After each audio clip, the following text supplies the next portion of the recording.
Super star Mahesh Babu హీరోగా తెరకెక్కుతున్న చిత్రం స్పైడర్. ఏఆర్ మురుగదాస్ దర్శకత్వంలో రాబోతున్న ఈ చిత్రంపై టీజర్ స్థాయి నుండే అంచనాలు పెరిగిపోయాయి. నిన్ననే విడుదలైన టీజర్ ప్రస్తుతం హాట్ టాపిక్ గా మారిపోయింది. ఎక్కడ చూసినా ఎక్కడ విన్నా ఈ టీజర్ గురించే చర్చ జరుగుతోంది. ఒక రోబోటిక్ స్పైడర్ చిన్న బాక్స్ లో నుండి బయటికి రావడం, అటు తర్వాత మహేష్ బాబు భుజం పైకి ఎక్కడం చాలా వినోదంగా ఉంది. రోబో అయిన మహేష్ బాబు సైగ చేయగానే స్పైడర్ ఆగిపోవడం ట్రెండీగా ఉంది.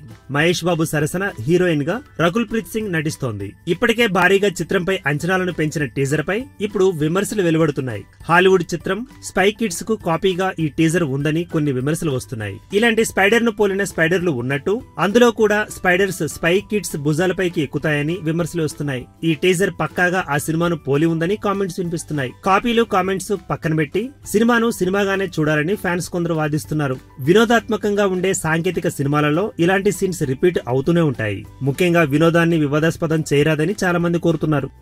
నచ్చినట్టయితే లైక్ చేయండి, షేర్ చేయండి, సబ్స్క్రైబ్ చేసుకోండి.